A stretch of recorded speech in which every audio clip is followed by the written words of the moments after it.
족발집이 좀 장사가 잘 돼서 반대편 가게를 좀 인수하게 됐습니다. 그과 동시에 웨이팅이 걸리고 있고, 대창집이 1매출 200 정도, 기존에 있던 족발집하고 합치면 평균적으로 한 300 정도 나오는 것 같습니다.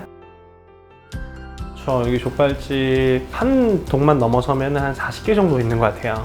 많죠. 저희 단일 평수 치고는 가장 많이 파는 걸로 알고 있습니다. 평수 대비해서는 1등 되겠죠? 처음에는 못 모르고 오픈했다가 매출이라고 할 수 없는 숫자가 나오는 적도 있고 15만원? 저는 인천에서 족발집하고 양대창집을 운영하고 있는 이진영이라고 합니다. 여기는 정말 상권이라고 말하기 애매한 곳입니다. 그냥 하루에 100만원 팔면 많이 판다고들 하는 동네다 보니까 동네에서는 이제 상대적으로 높은 편입니다. 제일 큰 이유는 싸서입니다. 임대료가 좀 저렴했고, 제가 여기 어렸을 때부터 그냥 제가 먹고 자고 하는 곳입니다. 군대에 갔다 오고 나니까 아버지는 파산을 하셔서 전역하자마자 돈을 버는 거에 시간을 많이 쏟았던 것 같아요. 그래서 돈 벌려고 시작했습니다. 처음 오픈하면 궁금해서라도 한 번쯤 들어오게 돼 있어요. 그래서 가족들, 정말 가까운 친구들, 동네에서 이제 인사드렸던 커피집 사장님이나 고깃집 사장님이나가 일주일 정도 지나고 나니까 입이 뚝 끊기더라고요. 하루에 뭐 3팀 받은 적도 있고요. 그때부터 이제 멘붕이 시작됐죠. 이거는 내가 괜한 시작을 한 게 아닌가. 돈은 돈대로 들어가고 매월 이자 나가고 있고, 월급 주는 것부터 해서 제 생활비 자체가 모자랐던 상황까지 갔으니까 일단 전단지를 만들어서 동네를 그냥 순회해버렸어요. 제가 헬스장을 운영할 때도 가장 많이 했던 홍보 중에 하나가 현수막 붙이고 전단지 돌리고, 그 다음에 가는 사람마다 인사하고, 똑같이 했죠. 할 줄 아는 게 없으니까. 손님들이 들어오기 시작하더라고요. 그때부터 이제 배달을 급하게 알아봤어요. 배달이 어떻게 되는지를 하나씩 알아보기 시작해요. 배달앱, 3사라고 하죠. 배달의 민족, 요기요, 배달통, 수소문해서 급히 등록하기 시작했죠. 전혀 안 들어요, 처음에는.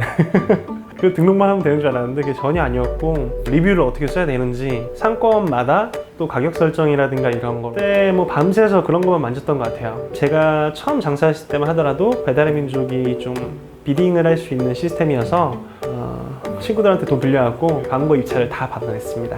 웬만한 저가 포함되어 있는 카테고리에서는 항상 상위에 노출되었었고, 그랬더니 한 달 만에 매출이 하루에 20~30만 원 나오던 게 100만 원에서 많게는 200만 원까지 올라갔습니다. 그 배달의 구조를 이해했던 거죠. 배달이 어떤 식으로 행해지고 있고, 사람들이 가장 많은 쓰는 채널은 어떤 거며, 그 채널마다의 특성. 배달의 민족 같은 경우는 리뷰를 굉장히 길게 쓸 수 있는데, 요기요 같은 경우에는 글자 수가 제한이 있습니다. 쓰시는 분들은 자기가 쓰시는 앱만 쓰기 때문에 여러 가지를 다 시도해보면서 우리 동네에 사는 사람들은 주로 어떤 걸 쓰고, 늦게까지 공부를 좀 했던 것 같아요. 공부를 하는 가장 쉬운 방법은 제가 소비자가 되면 됩니다. 나부터가 배달 음식을 먹어봐야 되는 것 같아요. 그 구조 속에서 내가 왜 이걸 선택했고, 뭐가 좀 더 편했고, 리뷰를 보면 거의 모든 게 다 나와요. 메뉴를 어떤 걸 시켰는지, 또 온도가 어떻게 전달됐는지, 그리고 그 리뷰를 계속해서 반영하면서 저희 상품 자체도 계속 업데이트를 하고, 남들이 안 하는 거 조금만 더 하면 사실 마음이 좀 느껴지거든요. 별 특별할 거는 없어요. 그냥 열어봤을 때 이 사람들 정말 마음을 썼구나. 배달은 되게 티가 많이 나거든요. 상추에 신선도라든가, 부추가 절어있는 정도라든가, 포장 용기부터 이쑤시개라든가, 가그린, 그다음에 물티슈, 겨울 같은 경우에는 그 보온팩 같은 것도 같이 넣어드리고, 제가 처음 시작할 때만 하더라도 동네에서 저처럼 하는 사람들은 많이 없었던 것 같아요. 근데 제가 이제 하기 시작하니까 다른 분들도 많이 따라 하시고, 모든 음식의 그런 부분을 내가 당장 먹어도 맛있을 정도로 노력을 많이 했던 것 같아요. 좀 불편하더라도. 배달이 망해서 홀이 끌어올랐습니다. 배달의 민족의 구조가 바뀌었어요. 모든 자영업자들한테 동등하게 노출을 시킨다. 룰렛 형식이라고 할까요? 랜덤 형태의 노출이 됐고, 그때부터 이제 사실 제가 잘하던 것들이 의미가 없어지게 돼버렸죠. 너무 내가 나한테 좀 도취되어 있었구나라는, 빨리 가려고 했고, 이걸 모든 걸 하는 게 쉽지 않겠구나라는 생각을 했던 것 같아요. 좀 기름기를 쫙 뺄 수 있었던 시간이었던 것 같아요. 어떻게 하면 이거를 다시 빠른 시간 내에 올릴 수 있을까를 고민을 좀 많이 해봤어요. 저희가 배달을 많이 했잖아요. 번호들이 전 4,000개 정도는 있었던 것 같고, 이제 오늘 오시면 막국수 서비스 2~3팀은 오시더라고요. 그렇게 시작이 됐던 것 같아요. 웬만한 족발집, 맛있다고 하는 집은 다 다녀봤던 게 도움이 좀 많이 됐고, 뭐 서울 3대 족발이 유명하다. 그래서 3대 족발을 다 가봤어요. 처음에는 저희 매장에 그런 느낌을 섞으려고 노력을 했었는데 그게 아니더라고요. 기존에 잘 되는 업체를 따라하려고 그 업체들이 하는 방식으로 하다 보면 저희의 색깔을 잃어버리게 돼요. 그러니까 저희 족발, 옹기 족발을 찾는 사람들은 이 한상 차림이 맛있어서 오는 건데, 뭐 3대 족발에서 그냥 족발에 그냥 사이드만 간단하게 준다고 해서 역시 족발은 족발이지, 족발에만 집중하자, 이게 아니라는 거죠. 음식을 먹을 때 배가 고파서 먹는 음식이 있고, 찾아가는 음식이 있고, 또 기다려서 먹는 음식이 있잖아요. 이분들이 우리 걸 왜 찾는지, 그 맛집을 왜 갔는지, 맛의 차이라고 많은 생각은 안 해요. 그 사람의 감정, 그 날의 컨디션, 같이 먹는 사람의 관계. 저희 옹기족발은 이 동네에서 어떻게 지금 포지셔닝 하고 있나, 친구들과 가족들과 편하게 맛있게 먹을 수 있는 족발, 이거 우리가 그냥 받아도 되는 거야 할 정도로 돈 낸 게 아깝지 않다는 느낌을 좀 주는 걸 목표로 했었던 것 같아요. 다른 데서는 경험할 수 없는 친절함이라고 할까요? 그런 것들에 이만의 색깔이 생겼고, 한번 오셨던 분들이 사람들을 또 데리고 오시는 경우가 많이 생겼어요. 지인들이 이제 찾아와서 제 가게인 줄 모르고 왔다가 저희가 서로 이제 놀라는 그럴 때가 제일 이제 실감이 나죠. 그래서 차별화를 이 정도간 그때부터는 최근에 업그레이드 시킨 건 그래서 제가 거기 일하시는 아주머님한테 일하시는 인여달라고 하는 것도 조금 부탁드렸죠. 이거를 좀 지속적으로 살피면서 고객들이 워낙 여쭤봤어요. 근데 어느 순간 제가 이제 그렇게 물어보니까 이거 우리 집 비법이 안 돼라고 말씀을 하시더라고요.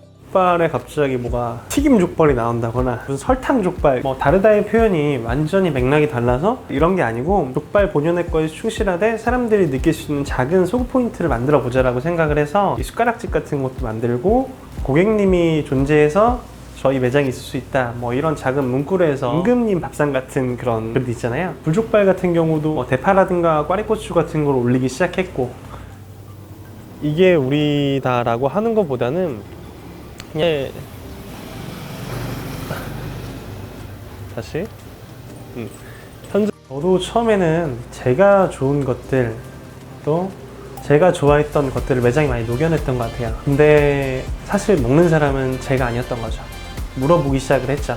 우리 가게에 왜 오게 됐고, 어떤 게 좋고, 다음에 온다고 하면 어떤 부분 때문에 오게 되는지, 이런 부분을 알게 된 게 제가 매장을 짧은 시간 내에 성공적으로 돌릴 수 있었던 첫 키죠. 초보 사장 같은 경우는 동네에서 가장 잘하는 사장이랑 친해지면 돼요. 잘한다는 거는 정말 많은 게 안에 내포되어 있기 때문에 동네도 잘 이해하고 있고, 손님들도 많고, 손님들의 이야기도 가장 많이 들을 수 있는 사람이라서 이 사람과 친해지게 되면 그 사람의 정보가 저한테 오게 돼요.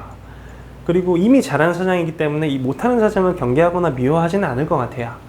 사실 선생님이라는 게 어디 가서 선생님을 찾는 것보다는 내 눈앞에 있는 사람들이 다 선생님일 수가 있거든요. 서빙을 잘하는 직원한테는 서빙 선생님, 뭐 음식을 맛있게 드시는 손님한테는 음식의 맛을 물어볼 수 있는 선생님, 이런 식으로 내 주위 전체 좀 관찰하고 배우려는 습관을 들이는 게 초보들한테는 가장 빠르게 효율이 나지 않을까 하는 생각입니다.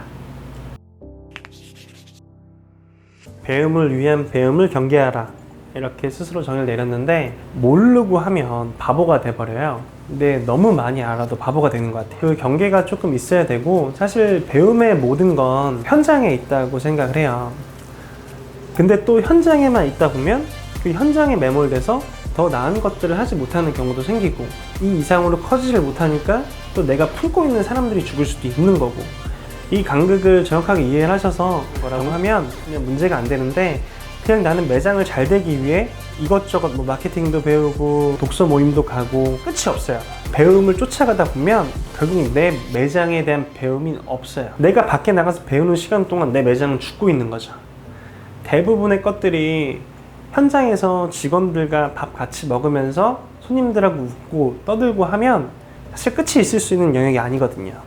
손님은 매일 바뀌고 직원들의 감정도 매일 바뀌고, 매일이 다른데 어떻게 그게 똑같을 수 있냐는 게 제 생각입니다. 초보 사장들은 특히나 밖에서 무엇을 배우기보다는 매장에서 내실을 잘 다지고 직원들은 사장이 아니기 때문에 사실은 그럴 수가 없어요. 결국 저와 같은 마음을 느끼려면 좀 어떻게 기분을 좋게 할 수 있을까에 대해서 고민을 좀 해봤죠.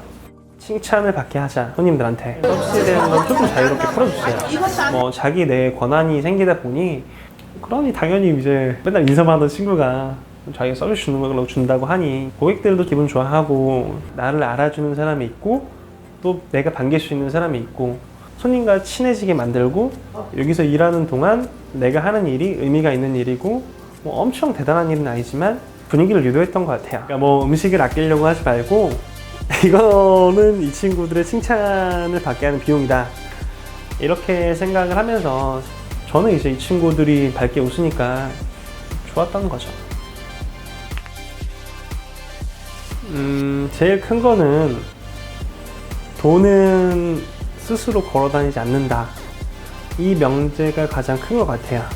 결국은 그 사람의 마음에 제가 들어가야지만 그 돈을 조금 더 느껴져요. 그냥 편하게 하려고 뭘 어떻게 했구나, 뭐 원가 절감을 이 친구들이 하려고 하는구나. 근데 사람들은 좀 서투르더라도 틀어져 있는 것들을 좀 더 좋아하는 것 같아요. 제가 봤을 때는 그냥 내 있는 그대로의 모습을 보여주면 더 많은 기회를 주는 것 같다, 이런 모습들이 쌓여가다 보니 친구는 어려울 때 도망가는 친구는 아니다, 주변의 신뢰라든가 아니면 제 실력이 조금 많이 성장할 수 있었고 사람들이 또 저를 끌어올려줬던 것 같아요.